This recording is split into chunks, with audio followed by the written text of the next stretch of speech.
You want to be able to imagine the future world instead of being like, polar bears are dying, we're all going to die. Oh my God, oh my God, oh my God. Everything's terrible. You drove a car, you're a really bad person because you drove a car and you just ate a hamburger. Like, oh my God, you ate a hamburger. I am never going to be your friend again.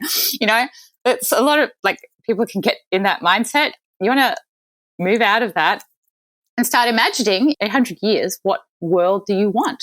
Mm-hmm. You know, if you want, one of my favorite things to think of is a world that's covered in like green cities, like covered in trees. So if you were to fly a plane over the city, you wouldn't be able to tell the difference between the forest and the city because it would be covered in vegetation, right?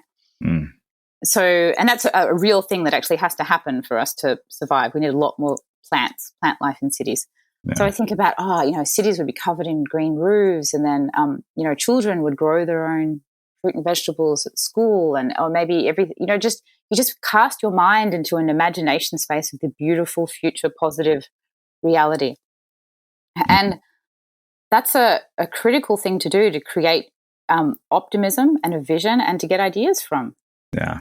And, since I learned how to do this, since I started doing this, my just whole headspace is different. I used to be more in the other way of thinking. That's kind of how you start. We all start in that. Yeah. And then I started thinking about like, wow, imagine if I just walked down a city street and there were just cherry blossoms everywhere, and there was art, and there was children playing, and there were no cars anymore, and trash had gone extinct, and every building had a little forest on top of it. I'm like, that would be amazing. That's the world I want to build.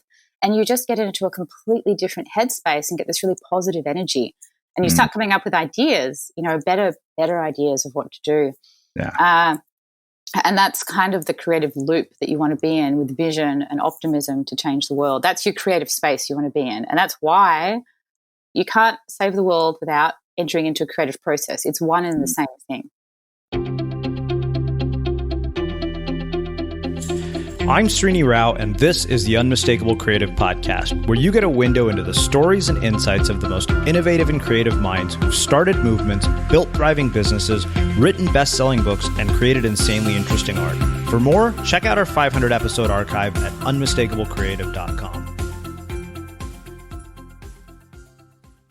Hey, it's Srini. So I just want to tell you how much I appreciate the fact that you're listening to the show. And if you found the podcast fascinating, instructive, inspiring, or maybe even heartwarming, if there's one person you could think of who would appreciate our show, a friend or a family member, take a moment and share the show with them, because good ideas are meant to be shared.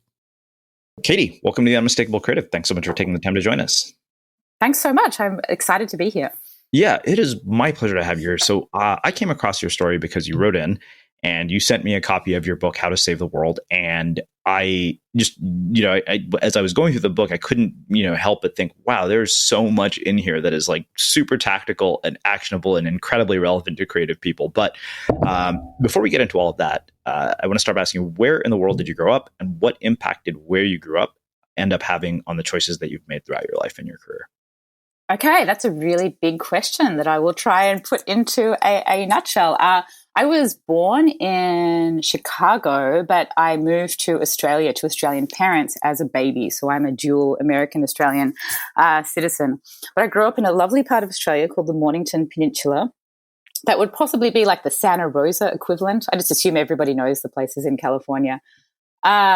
Beautiful natural area, and I was very bonded with nature as a child. I loved to draw flowers. I got brought up in a really creative household. My grandparents, I have German grandparents. My grandmother was a fashion designer and my grandfather was a graphic designer. And back in those days, that meant illustrating everything yourself. So my grandmother was a masterful illustrator where you had to draw the whole figurine and the face and the different poses. And my grandfather, being a graphic designer back then, they didn't have computers, so they had to do everything by hand. You had to draw the fonts. He could paint a photorealistic portrait on a billboard.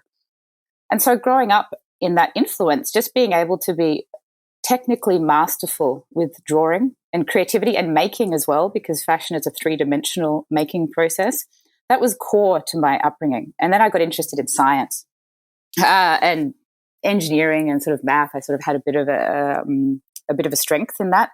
Yeah. And so I got really interested in science. But then as a teenager, I was a teenager in the 90s. There was a lot of environmental activism from Greenpeace type of groups back then. We saw whales with harpoons in them with blood on the news every night. there was the Rwandan massacre and the Ethiopian famine during that time as well, where you saw skeletal children on the nightly news every night.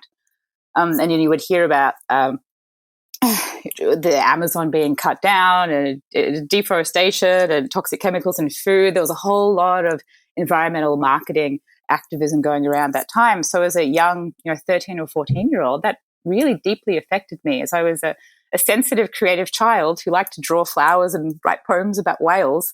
The idea of a whale being killed was so upsetting to me, or a tree being cut down.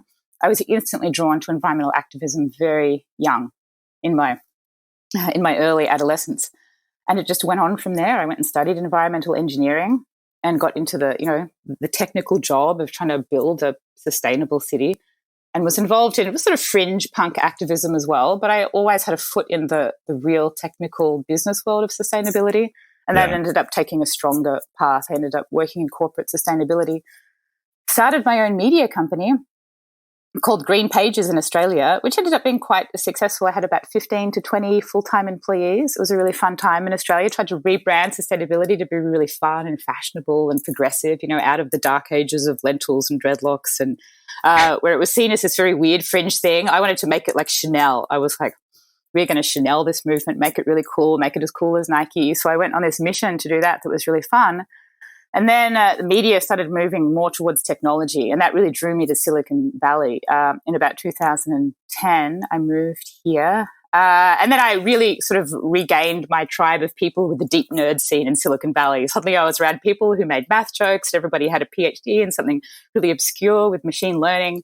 And the whole kind of the spirit of Silicon Valley, that energy, not just the kind of become a billionaire thing, but the nerdosphere in Silicon Valley, I totally resonated with, about people hooking up sensors and measuring things and writing code and building new frameworks. And I totally resonated with that community. And I've been there ever since in that scene, which took me into this passion for environmental data and environmental change. So there's not many people that cross over between environmental engineering, environmental change, and the Silicon Valley technology scene.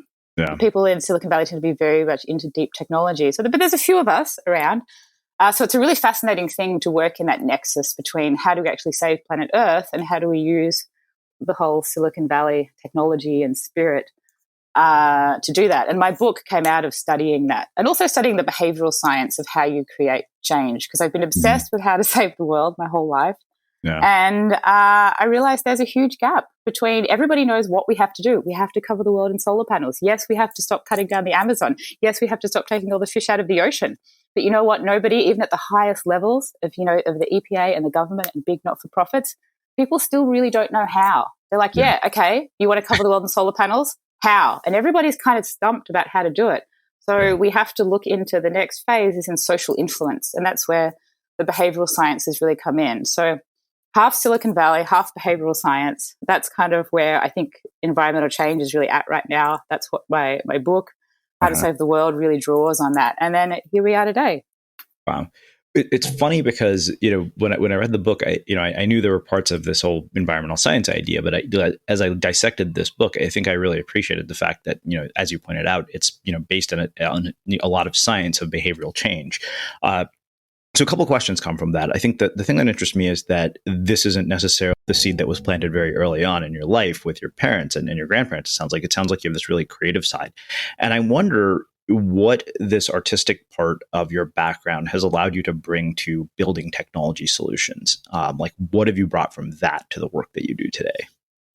Well, I've actually thought about this a lot, because I've always wondered, why am I so kind of intensely creative, and my other world of sustainability professionals, environmental engineers, tend to not be. And the sustainability industry is a bit of a dearth of creativity. It's quite sad. Everybody's very nice and very well educated and smart, but creativity and design is not a big part of the scene. So I'm a bit of a outlier in that community.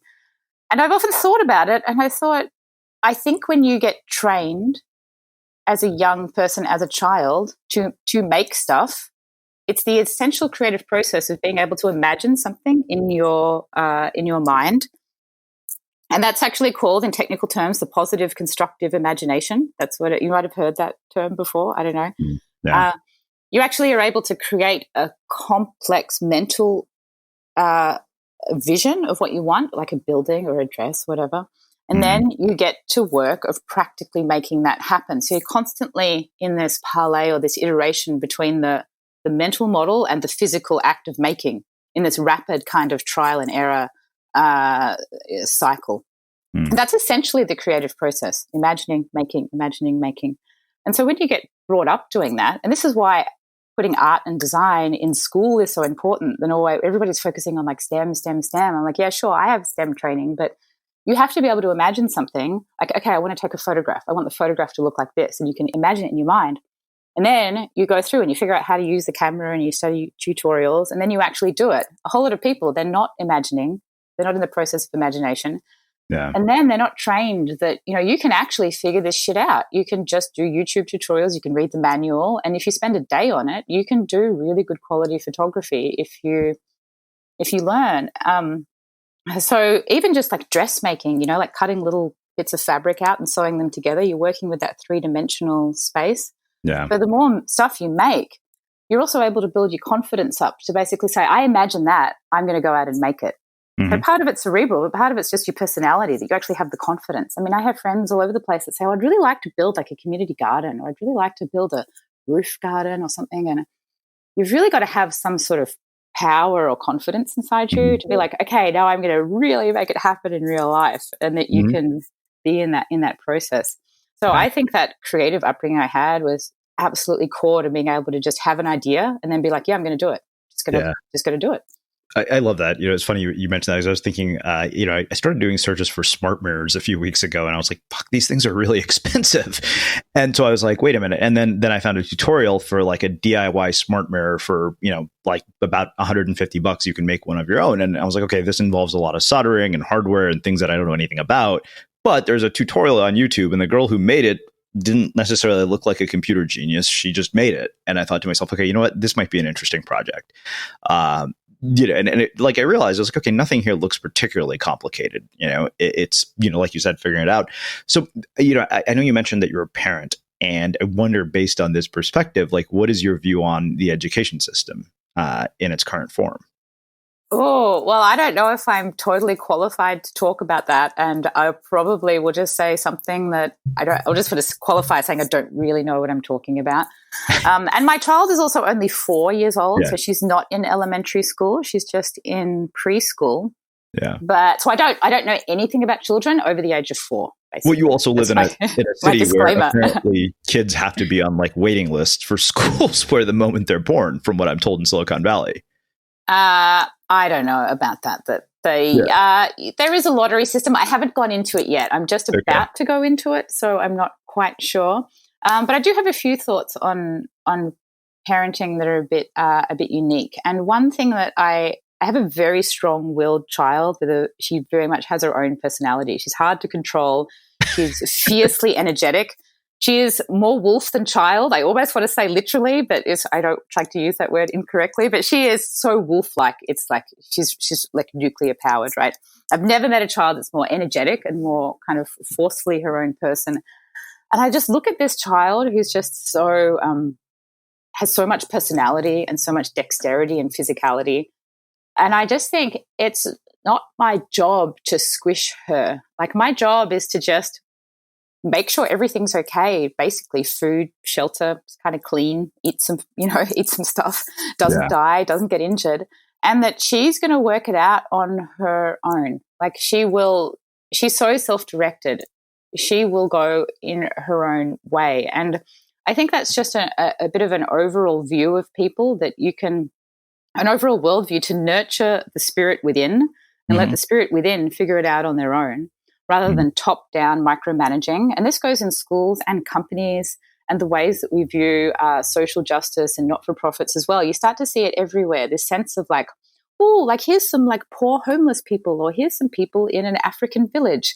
Let's go and like force ourselves on them, force what we think is best for them, rather than just think, well, let's just give them like a little bit of support kind of at the root of who they are or their infrastructure, and just let them grow, because we trust that inside them is like an acorn, like a seed, and that will grow into their own tree. And we don't want to like squish the tree. We want to like really see what the tree can be if we kind of like stand back and let it grow. Mm-hmm. And so I would really lean towards a type of educational model that just kind of like does a minimalist kind of working around the child, rather than this very top-down structural, we need to fit you in boxes kind of thing. It just sort of encourages some very basic principles and gives them the basic tools and lets the child flower in their own way, in their own self-directed way that they want to do.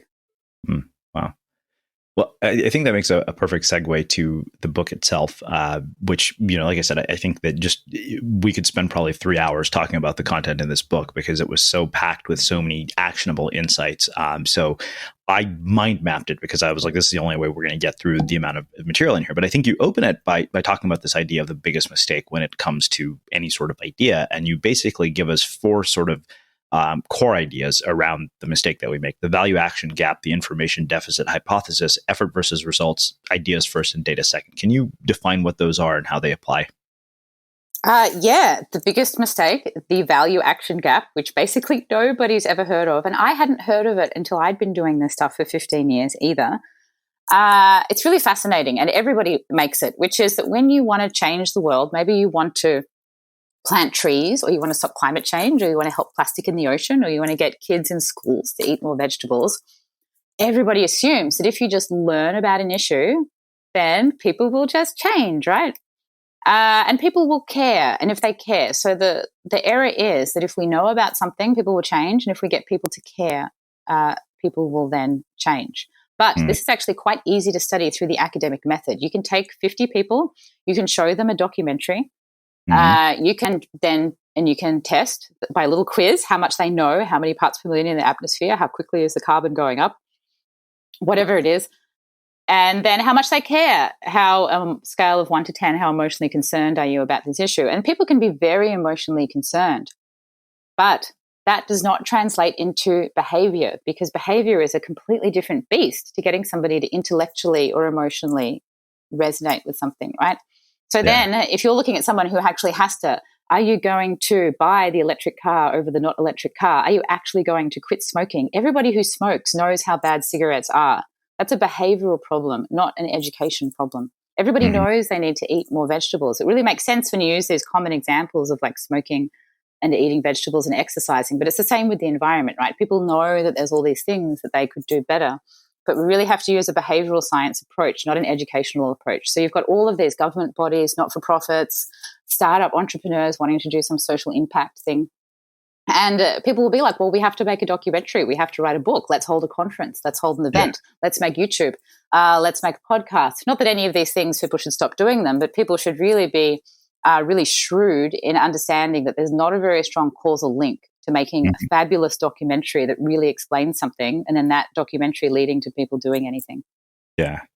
Well, it's funny you say that because, I think about this from conferences, from audiobooks, from podcasts, from online courses, and this is something I've mentioned before, and maybe you can address this for me. I feel like when it comes to attempting to change behavior using content of any sort, whether this is a conference, and this is one of the things I've struggled with our own conferences, is I kind of have to wrestle with the fact that, wow, like maybe nobody's behavior is going to change. But I feel like you see sort of 3 groups of people who, basically consume this type of information that they're hoping to lead to some sort of change. They're the people who I think they'll get the result whether they found that thing or not, because that's just the way they're built. Like, I've interviewed Elon Musk's ex-wife. She's like, Elon Musk isn't sitting around reading self-help books to get himself motivated.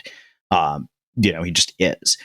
And then you get the second group who I think that these kinds of things can be a catalyst for. Like, they take knowledge, transform it, or take information, transform it into knowledge, and eventually into wisdom, which leads to action. And then you have this third group, which I think the entire personal development industry is built off of. It's how the people who get addicted to Landmark end up going to spend all their life and all their money on Landmark. And it's the same for virtually every sort of self-improvement cult out there. So I wonder, is there a way to break that cycle? You mean the cycle of people getting addicted to self-help? Yeah. Well, yeah. Or people who basically don't change as a byproduct of what is effectively nothing but a lot of effort to try to change themselves.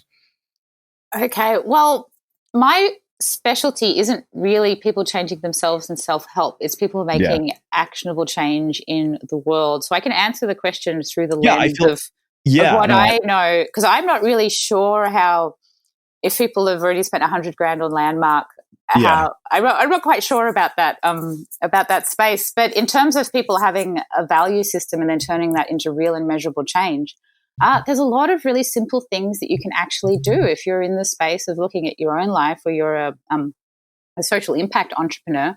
One example I like to use that's a really simple one is pledges. Like, you can write, like, if I write a promise to you, like, it can be to eat more vegetables or to quit smoking, or it can be in the next 2 years, I will trade my fuel car in for an electric vehicle, or I will put solar on my roof, right? Mm-hmm. If I just write it out to you, like, dear Srini, I pledge to do blah, blah, blah in whatever time frame, and I give it to you, I've created a promise. And what works is that we're all essentially social beings. So we're all, at the core of the human being is our social connections. You know, back however many thousands of years ago, if you got exited by the tribe, or even, by a city, you would just die. So being socially rejected is actually created death. So core to who we are is creating strong social bonds. So if I create a trust bond with you, which is keeping my word, that is so powerful. I don't even need to give you the letter. I can just write it myself and you never know about it. And just that mental process of making a promise is so powerful. It'll do more than watching 10 documentaries on the thing, right? Wow. So that's just something that doesn't cost any money. You can just be at an event. Yeah. And you can just ask somebody. I've tried it a few times and it really works. It's kind of scary. I stopped doing it because it was so powerful, because I felt like I was being excessively manipulative. Yeah. I got people to agree to things that they didn't really want to do, and then they did it, and then they felt it was almost like it was too strong. So I thought, I'm not going to do this in my social world anymore. That's hilarious. So just write it down.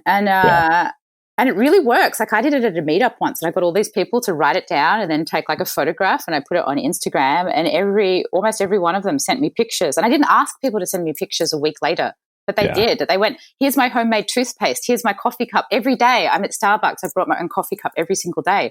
And I was like, this is phenomenal, like all from just with a pen and paper, right? Yeah. So it's almost, but you have to understand it theoretically from understand the behavioral science of the human bond. And when you understand that academic framework, you can come up with really cool ideas like that. You're like, hey, everybody, we're going to, instead of just a conference where we talk about climate change, everybody does their little pledge, and then we photograph it and put it on the wall. And then you've actually got real change happening than just a conference. I love that. There are like 20 more. I can keep going. Yeah, no. Like, there's way too much for us to cover, for us to spend. But I think that, to me, like I said, I mean, I know that your work isn't about changing human behavior, but on some level, I feel like it is, because you're changing human behavior to produce a result of some sort, not necessarily in their own behavior, but to produce some sort of external result. So I think it was absolutely relevant. I think that you talk about a few other areas here in this idea of mistakes, and this is one that really struck a chord with me, because we recently did attempted to do a book writing workshop and realized this was our biggest mistake. You say ideas first, data second is a mistake. And you talk about this information deficit hypothesis. And I realized, I was like, yeah, we absolutely did not pay attention to the data. And I remember telling my friend, I was like, I don't care how optimistic you are. If there isn't product market fit, then you're not going to use the law of attraction to convince somebody to buy something they don't want. Yeah, the idea with the ideas first, data second, which is when people are thinking about how they want to positively impact the world. And there is a strong nexus here between self-development and changing the world, because I think when everyone steps into their highest calling, they want to change the world, right? As you progress further and further on self-development, you start thinking about a more and more altruistic meta type of world improvement. Once you've got yourself improved, you want to improve everybody else. So they do your spiritual journey and change and fixing the world sort of start to become one at some point. Well, what people do is that they think you can just pluck ideas out of the ether.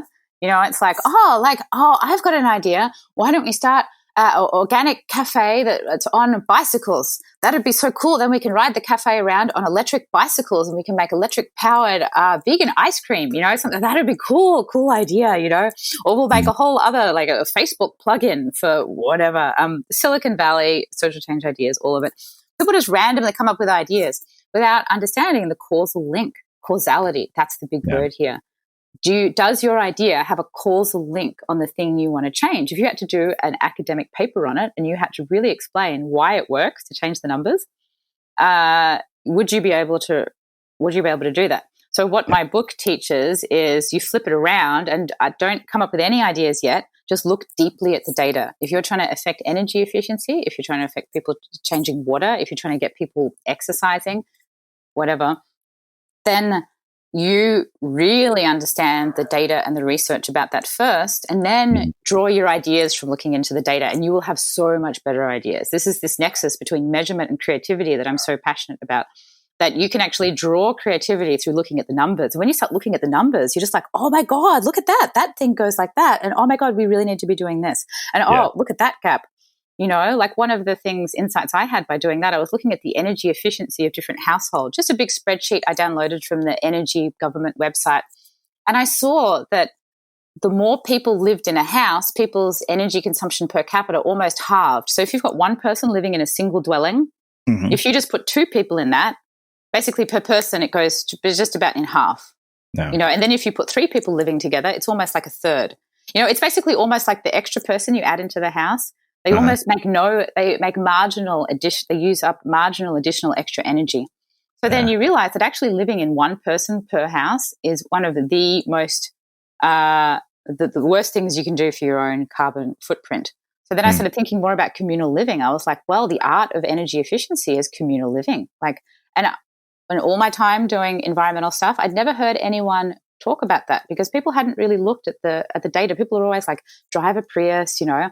I'm like, you've just got to live with a whole bunch of people, 10 people in the house, sleep on a bunk. Like, and I started thinking about these new architectural models for how you could do that. You know, you could have people sleep in little pods, like a beehive. You sleep in a little, like, you know, a cell, like a bee in a hive. Came up with this whole property development idea called the beehive. Maybe it'll happen one day. And I was like, you know, we really need a whole new wave of property development that accounts for lots of people living together. But anyway, it was a whole new realm of creativity I entered into, and imagination, and potentially entrepreneurship that would not have come if I was not studying a very boring government spreadsheet. So that's what everybody got to do. They got to look at the numbers, deeply understand them. And then what I teach is like a mind mapping process. So you look at the numbers, you write the number of what you want to achieve, and then you just mind map. Not one idea, but 100 ideas. You just keep going. What ideas are going to shift these numbers? What ideas are going to shift these numbers? And you will have 1,000 times better quality ideas doing that than just trying to like lie on a beach and be like, you know, like pedal powered vegan ice cream van, you know. Not that wouldn't be fun, but it may not actually measurably affect anything. So I don't know about you, but vacuuming is not one of those things that I ever look forward to doing. But as you know, your environment has a huge impact on your creativity. So I still like it to be clean wherever I'm living and working. But now it doesn't have to be something that you deal with. If you're like me and you grew up in the 80s, you probably fantasized about the day when cleaning your house would be like it was for the Jetsons, meaning you don't have to lift a finger. Well, the good news is that we're already kind of living in that future. And the easiest way to make sure your floors are clean every day is with the iRobot Roomba Robot Vacuum. It cleans up after itself. The Clean Base automatic dirt disposal takes convenience to a new level, automatically empties its own bin into an allergen lock bag that holds 60 days of debris and traps 99% of pollen, mold, and dust mites, so you can forget about vacuuming for months at a time. Let the Roomba clean for you instead. It learns your home, finds dirt, and empties itself on its own. It's got powerful cleaning performance made effortless. Remember, if it's not from iRobot, it's not a Roomba. To learn more, go to irobot.com/unmistakable. Well, I think that was one of the things that really struck me about this book, even though, you know, like, I mean, even when you wrote in, you know, I thought, okay, there's a story about creativity here. But when I started reading it, I thought, wow, this is a very data-driven approach to creative problem solving, which I really like because I'm, you know, skeptical to a fault about things that are based not on any research or data. You know, so there's a sort of balancing act, right? Because I think with creativity, there's a intuitive component of, you know, creating what you want to see exist in the world, and not necessarily just creating to be validated by an audience, because that, you know, I mean, I wrote an entire book about this. And at the same time, I think that what we know from every domain, from athletics to science to, you know, business, is that measurement improves performance. We know that. You know, Dan Kennedy talks about this. He's like, you know, if you want to become wealthy, measure the amount of money that you're making. Like, he's just, you know, he said, even if it's not what you want, just the act of measuring it actually changes your behavior towards it. And I've noticed that in my own life. And even Fred Wilson, the venture capitalist, has a blog post on his blog about this. He said that unanimously across all the people that he's invested in, himself and the most successful people he knows, they measure. Like he has the post is titled Track and Measure. And you actually, I think your explanation of measurement was one of the best I've ever seen. So I'd love to get into it because, I mean, you kind of talked about this in a couple of detail, quite a bit of detail. You talked about defining the problem, determining your God metrics, researching your numbers deeply, working out how you measure it, and writing it all on the wall. Can you kind of give us an overview of how measurement might apply to some sort of creative project? Let's say we're using the podcast as an example. Maybe the exact problem being, okay, the problem we're trying to solve is how to reach a bigger audience. Okay, well, the first step for that is just going back from the podcast to the value action gap. That a podcast, although it is a wonderful medium, is not a God metric. So the context, could I change the example a little bit? Please, yes, absolutely. Okay, let's say the podcast is about trying to get people to use less trash. Okay. Let's say that's your theme, right? Zero waste living, eco-friendly living, how to, glass straws, vegan, whatever. Okay, if that's kind of part of the kind of realm we're in. Yeah. So we look at a podcast and we say, well, a podcast it's a great thing for sharing ideas and getting a human connection. But it's not a God metric because it is a content space. It doesn't create what I call real world data. So when I use the word real world data, I'm talking about like quantitative kind of three-dimensional matter. So that means with trash, it's like pounds of trash, actual pounds of trash. It could be like numbers of trees. It could be kilograms of body weight on somebody. It could even be time saved. That's like a real metric. Liters of water, parts per million of a toxic chemical. So if you think you're making a podcast to get less trash in landfills, less trash in the ocean, you would be like, well, I'm really falling deep down the value action gap because people are going to listen to the podcast, they could love it, and then they may not do anything about it whatsoever, probably, right? Okay. So we'll move to the first step is to measure what we want to change. So what you would do is ask people to actually just measure how much trash they make. How much plastic are you buying? Why don't you make a chart on the wall showing how many plastic items you buy every week in packaging, in throwaway packaging? Maybe it's 50, maybe it's 100, maybe it's just a couple, right? Most people are probably buying, like several hundred, disposable packaging items a month, right? So you could make like a big wall chart and you could write every single one down. You wouldn't do it forever. Maybe you do it for a month just as an exercise, or you get a little scale and then you weigh it, right? One startup idea I've been working on is actually to put the scale on the garbage truck. So the garbage truck actually measures it for you and then sends you the data. Anyway, but that doesn't exist yet. So let's say you're just asking people to measure it. Maybe they photograph it. Maybe it's just a visual thing. They take a photograph of their garbage and then they, stick it on the wall. Or they do like a little like Instagram process or something. So the process is just measuring that. And then once you're monitoring it, one of the pages in the book just says put the number really big on the wall. Like a lot of these numbers are very hidden, especially about our environmental footprint. It's totally invisible. Nobody knows how much trash they make. Nobody knows. Do you know how much, like the last shower you had, how much water it used? No, of course not. Or do you know how many kilograms of CO2 you made last year, 2018? Nope. Don't have a clue. Nobody knows, right? All of this stuff is, and it's actually hard to figure out. It's not like you can just Google it. You have to read all these papers and download spreadsheets and figure it out. So just putting it on the wall, really big, not tiny, big, giant poster. You can do it electronically. If you want to make an app that does it electronically in real time, cool. But you can just do it with a pen and paper too. That's why all the stuff in my book, you can either do high tech or low tech. If you're a serious Silicon Valley entrepreneur, do it with code. If you just want to do it with pen and paper, you do it that way. And then as you monitor it, then you can start doing like basic type of graphical representations of the data. Like you can just create a progress bar. Where you are now, where you want to go. Okay, I'm making, maybe the average is about 4.4 pounds of trash, I think, a week. You look at that, let's say you make 4.4 pounds American average. And then you say, well, I want to get to zero. You make a progress bar. Just draw it on the wall, on the whiteboard. Here I am now. Here's where we want to go. And then every week as you get closer, you just put a line on your progress bar as you get there.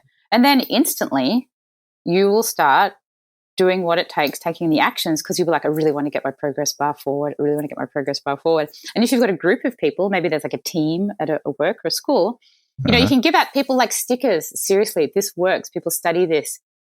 You give people a strawberry sticker, like just one that you buy at the store. Like, it's so easy. Or even like a gold star, gold star, you did the best. And then you can rank people. That's incredibly powerful if you've got a little group of people. You can rank people by the trash, size of their trash, the however many plastic items they're buying. And people are very powerfully moved by being ranked, right? So you can still have your podcast. Doesn't mean your podcast needs to stop, but then you want to do it with these other tools here, these measurement-based tools that lead to action. So making it really obvious for everybody. If you can use a real-time feedback loop, make sure that people can see the data immediately, like a Fitbit. Using positive rewards like stickers. It can be a real reward like free veggie burger, but it can also just be like a little butterfly sticker that you buy at the store.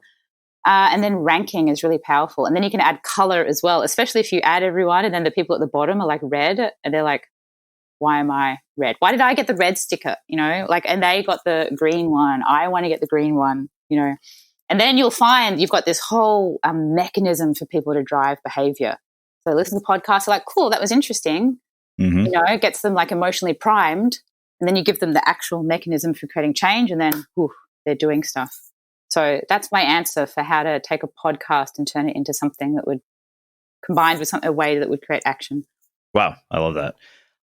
So it's funny because I think we covered like 3 different sections of the book in one sort of example. You basically effectively talked about setting a goal and measuring it and all of that. So I was like, oh, this could go really long if we didn't get that. Then you get into sort of 3 components that I thought were really interesting about, you talk about visualizing your world, idea storms and idea evaluation.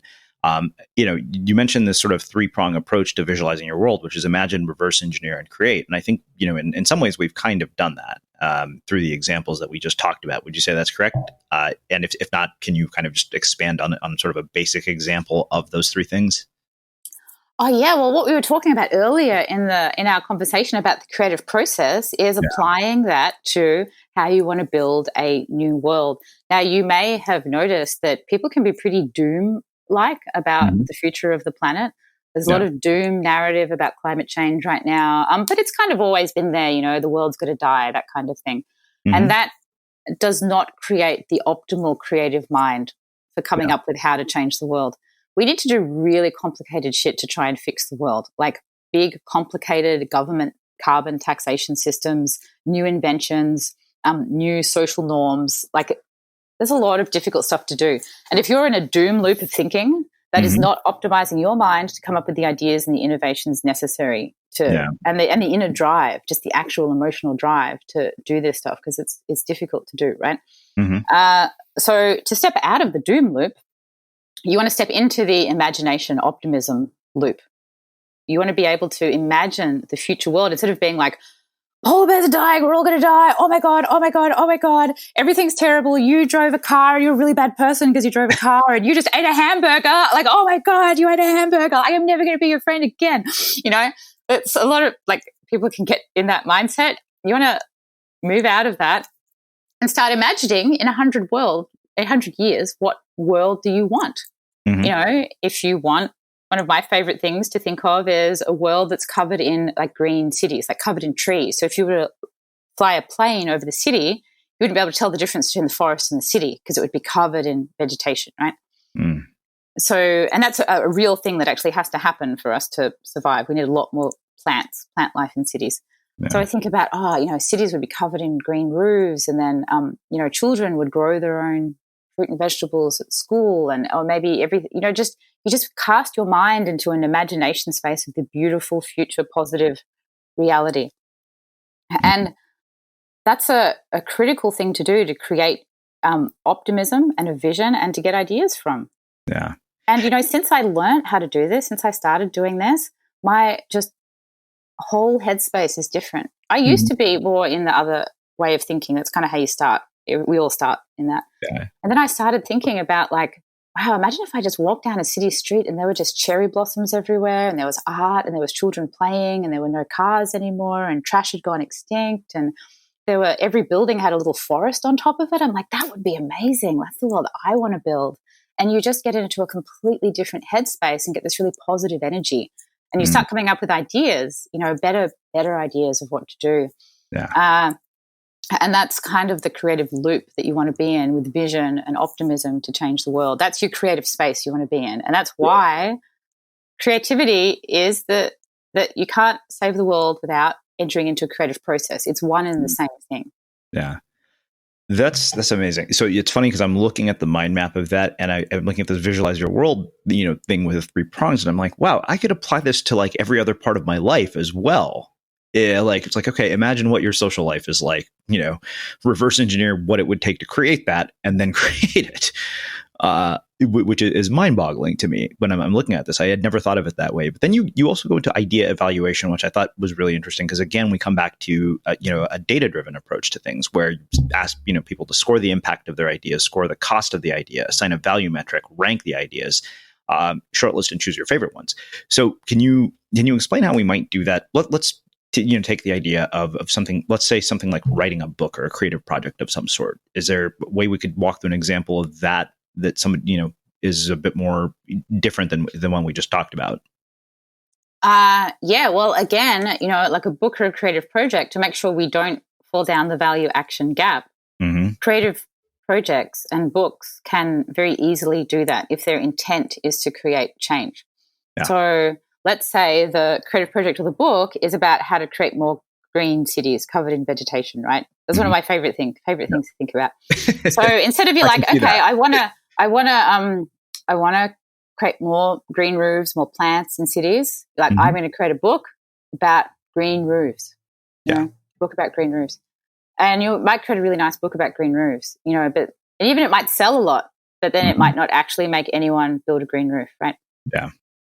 So this is again all about causality. So that step, which is the step of idea evaluation in the book, is getting really shrewd about the causal link. So you would look at the data. You can do it through satellite images, the green space in a city. You look at a city, look at all the data, where the green space is, where it isn't. Do your mind map of like, okay, my city is like 14% green space, and then start mind mapping ideas. How do I get more green space? Do I go to a property developer? Do I ask schools to do it? Do I go to old basketball courts and see if they rip them up? Maybe I go to like IKEA and Safeway and try and figure out how they put on green roofs. I mean, you just look at the numbers, then you mind map all that out, and then you look at all your ideas, and then you think, and one of those ideas is write a book about green roofs, maybe make YouTube, make a podcast about green roofs. You put your content ideas in there as well, all the ideas you can think of. And then you start looking, well, which one has the strongest causal link to getting people to put in more green roofs? Yeah. And your book might very much be in there. You're like, okay, I want to write a book, but the book, then you'll think, okay, instead of just writing a book the way everybody else wrote a book, maybe I'll write a book. I'm just like thinking off the top of my head here. Maybe I'll write a book that actually has a map of my city, and each book per maybe suburb is different. Like you do a slightly different one. Maybe it's like more of a booklet, maybe just it's only like 20 pages or something, almost like a tutorial guide. And then you put in the map of your suburb, and then you isolate in like a bright color where all the existing green spaces were. You put a progress bar in that says, okay, we're at 14%. We really want to get it up to like 50%. And then you list all of the organizations to call, community groups, etc. And then you say, help us get your face on the map. We're going to do another one in like 6 months. Put your face on the map, take a photo of yours, put it on Instagram. Maybe you make an app that people can like tag themselves and put it on, because people like to take selfies and be seen and, doing things and all of that.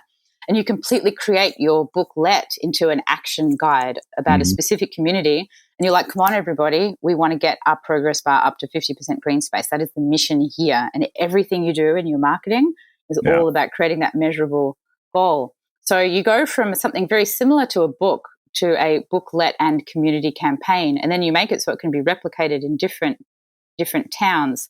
So you're taking kind of a more creative, more different approach to the way books have always been done, and people can download it from the website. So you see what I mean? Like you can just take a conventional concept and just tweak it and make something that actually has impact. Wow. This is kind of amazing, because it's like a data-driven approach to making real meaningful impact, which I love. So in the next section, we've alluded to some of this, and we've hit certain parts of this in our conversation so far, which is about changing behavior. I mean, we've talked about actors, actions, measurement. One thing you talked about here was user story mapping, which I thought was really interesting. Can you walk us through, what exactly that is, and how it plays a role in the work that we do? Oh yeah, user story mapping is like the most important thing you can do. It's used very commonly in software development. If anyone's listening and they've done any kind of like software development or UX design, they've done this. But unfortunately, because people's careers tend to get siloed, this has not spilled out into the entire not-for-profit government world. Hardly anybody's ever heard of it. So it's really simple. You just draw. Like, I like to do it with a stick figure. People usually do it with Post-it notes, but I'm more of a stick figure mind map kind of gal. Yeah. So if you're looking at, let's say it's the green city idea, instead of kind of boxing yourself into a book and doing books the way everybody always has done books, you start off doing it, use a story map. So you'll draw a picture of a little person, and then you'll be like, well, here we go. He wakes up in the morning and then, drives to work, goes to work at a building, eats lunch, breakfast, coffee, whatever, does things, drives home, another building, long freeway, who is your like type of person? And then you illustrate how they go through their day. And then at what stage you can intervene in that to create the action that you want them to create. So if this is like a person, it could be, to say, an office worker. Let's say use that example. Yeah. You could be like, well, how can I empower the office worker to push their company to cover their roof in greenery? That would be one type of person. Let's say it's, for example, something like big stores, like a Safeway, IKEA, those kind of like big box stores, right? You could be like, well, I want to get, you go like, okay, they take up a lot of land. So they would be a really good candidate for this. So you've got the employees. So you do a stick figure for them. You've got the executive people who are in power over the building, like the building managers and the corporate executives. Then you've probably got the community, like the people who buy things, the shoppers. Yeah. You've got the surrounding residents. And I don't know, who else would you have in that mix? Maybe like the town planners. Maybe there's something to do with people that approve building permits, the mayor, whatever, local environmental organizations. Yeah.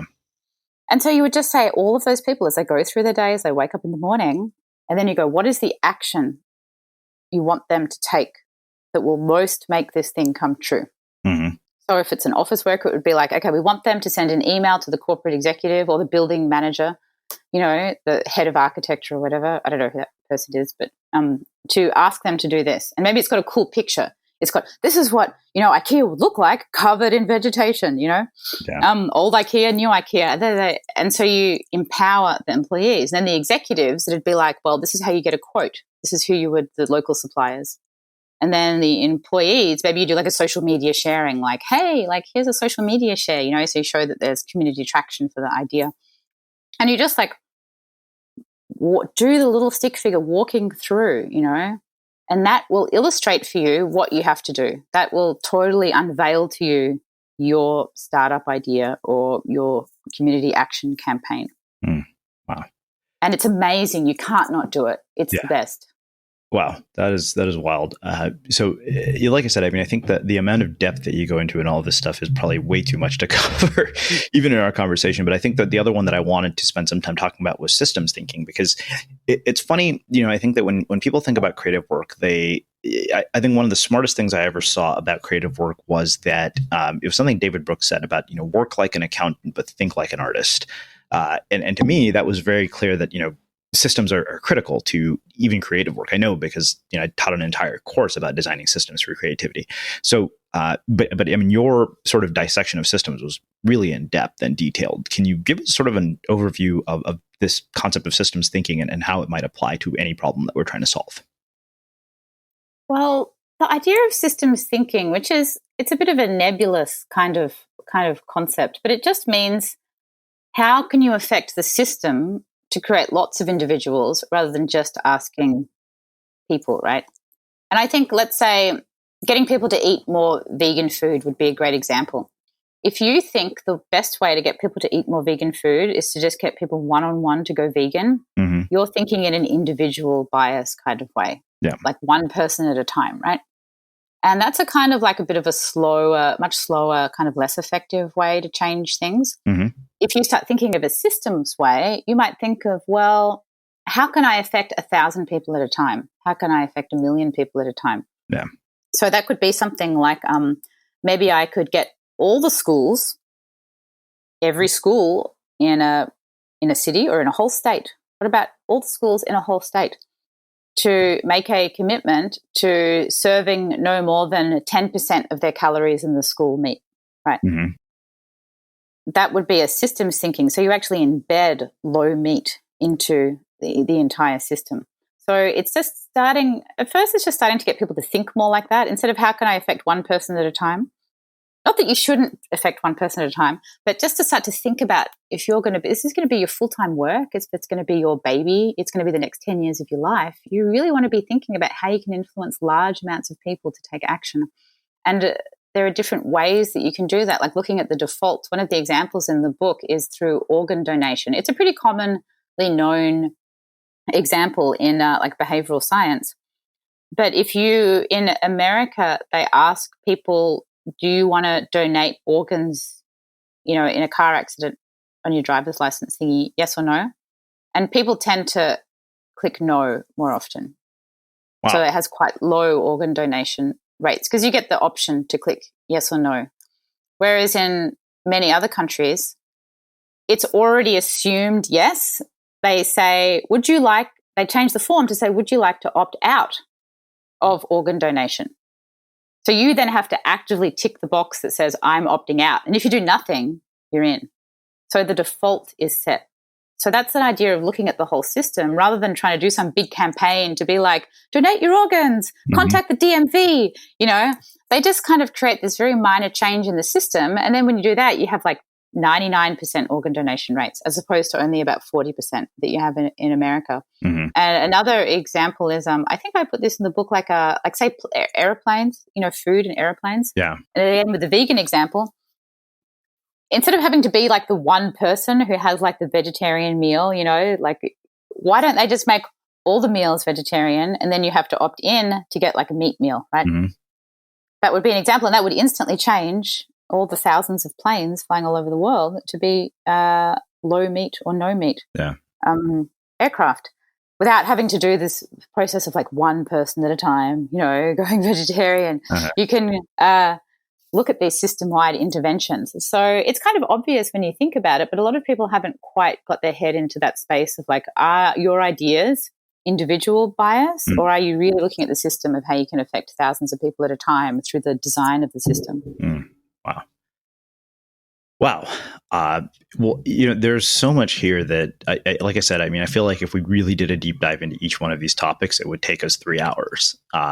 It does. That's how long my big workshop takes. It's exactly 3 hours. Yeah. No, I go through every single one. Well, like I said, I sat down with the book and I just, every time I got to a section, I was like, wow, like we could literally do an episode on every one of these sections because they're so in depth. It was hands down one of the best sort of idea explanations I'd ever, I've read a lot of books about creativity, but I think the fact that there was so much thought behind sort of this data-driven approach to how you actually bring about real change was really, really insightful. So I want to finish with one final question, which is how we finish all of our interviews at the Unmistakable Creative. What do you think it is that makes somebody or something unmistakable?